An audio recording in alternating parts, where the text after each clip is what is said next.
Hey, what's up, everybody? Welcome back to Wiscocardkid. You ever wondered what it might be like to set up last minute at a garage sale and have your son want to sell sports cards? The good, the bad, the lessons learned. That's what I'm going to cover today because that is what just happened over the weekend. So, like, subscribe, hang out with us for a little bit, and let's get right into it.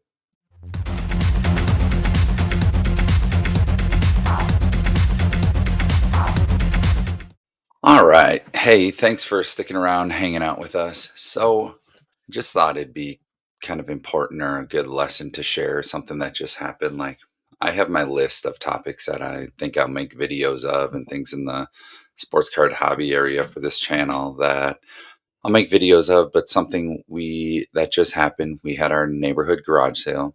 Didn't plan on Usually my wife does all the work, so she usually sets up a garage sale, but this year she was working, chose not to, didn't want to do it.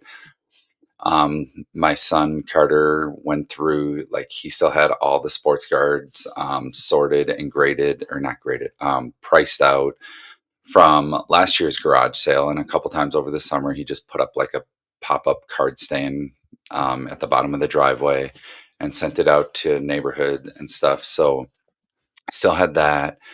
Took like a lot of the graded cards because it's amazing how much money these kids carry around when they're just walking around and buying things and stuff. But put some not my most expensive cards, but just graded slabs varying from, I don't know, 15 to 45, $50, and seeing what the kids would buy. So he set that up. He had a friend come over Friday after school, because Friday after school, when the kids get off the bus, they all run around like crazy, going to all the rummage sales and things that are going on in the neighborhood. So he set up Friday, um, and it was good. Had a couple people come buy cards, made a little money off of them, and then he had one kid who was probably a little bit older than him, and I was like, you know what, this is a great like learning opportunity for Carter. He's going to learn how to negotiate, how to talk, how to price cards, and he's pretty good. Like, so my son's in sixth grade.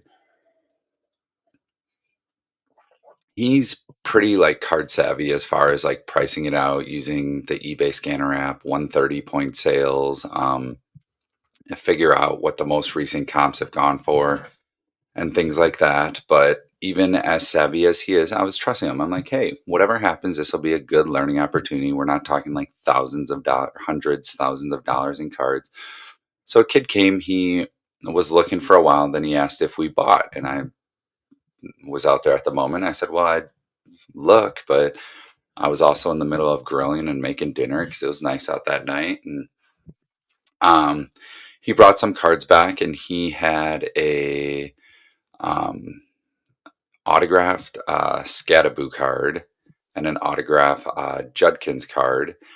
And Carter really likes Scattaboo, even though he basically his leg fell off, fractured his leg last year. And Judkins has been pretty good, but one of the things you got to remember, like, running backs don't really hold their value in the league. So he was kind of trading. He ended up, I had a Solace autograph card slabbed that was a 10, which I was probably valued at about $60. And there were a couple other cards that, um, I don't know, he bought. And in the haste of, I think Carter got a little nervous trying to make a deal with an older kid. The kid goes to card shows, was a little more savvy about it and the trade and stuff. And ended up, I think the kid came out, or I think he also bought a Christian Campbell sky blue paper, graded a 9. That was also valued at about,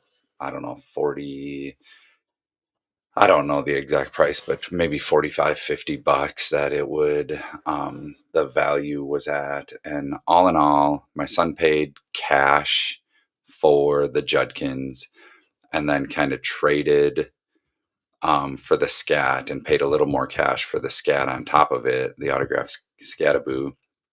And I think when it was all said and done, like, figured out roughly $40 in the hole. And I just kind of asked him what happened. He said he got nervous and he didn't do it. So I was like, yeah, that is why it's always a good idea. Like maybe have like paper, pen, write it down, write the comps down. And then it finds out that in his nervousness and when he was looking up comps, he just went to eBay and not the eBay sold and saw what people were listing them at. And so it was a really good learning opportunity that, like learn from. And if this lesson cost me $40 in the long run, I think it's worth it.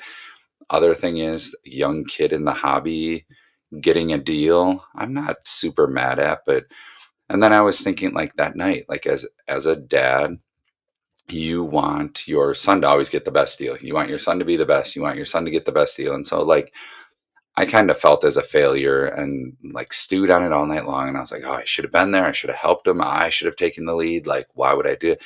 And then like getting up Saturday, he felt bad. He didn't want to run the card stand again Saturday until our daughters last minute half hour left. Hey, we want to do a garage sale, and started throwing all their crap in the living room and pricing it out. So we ended up having like a last minute pop-up garage sale with a half hour to plan it and get everything out before they started. And I was kind of hard on myself and thinking, I should have been there. I should have taken the lead. I should have helped them. But like then got to think, and I think sleeping on it, which wasn't the best. When things are on my mind, you don't sleep the greatest. But like I thought, like, hey, what a good lesson for him to learn if he's going to continue in the hobby, figuring this out, knowing like, and if it's a $40 mistake, I've spent and wasted $40 multiple times in this hobby but if this is a lesson he can learn and figure out at a young age, like it's only going to help him more in the hobby. And worst case scenario, another young collector came out ahead on cards and can enjoy them and when they've just been sitting in the case. So as you can see, my case up here is kind of full or empty because but then Saturday kind of made up for it. Kids came past. They bought a Jordan Love Black Prism. I sold a Jared McCain out of 99. Like, that's what I'm saying. Like, it's crazy that these kids are coming and buying $50, $60 slabs and stuff at a rummage sale. Or parents are just buying them and Venmoing the money. But I don't know. Overall, it was a really good lesson. He thought I was going to be like furious with him and he felt terrible. And it's like, it's a learning lesson. Like, learn and grow from it and figure it out. And it can only help him going forward in the hobby. And overall, Saturday made a couple $100 in garage sale, got rid of some of the junk we didn't need, ended up taking the girls to Target to spend their rummage sale money. And I dropped off another PSA order at GameStop, which I'm going to make a video on GameStop grading and stuff because that's who I use for my submission things. And they just simplify the process. And I've had nothing but good things. I mean, minus the grades that come back every once in a while, but can't control that. But overall, just thought that was an important lesson to share in the hobby, and that if we can pass our knowledge down to our kids to keep the hobby going, because we're only getting older and not going to be around forever, and keep the hobby going. And if another young collector comes out ahead with a lesson learned for my son, so be it. Worth the money, I think. And let me know what you all think. Don't forget to like and subscribe. Check out our Wiscocard eBay store. Feel free to shoot offers on anything you see, or if there's anything you're looking for, let me know. Go out, make it a great week, and until next time.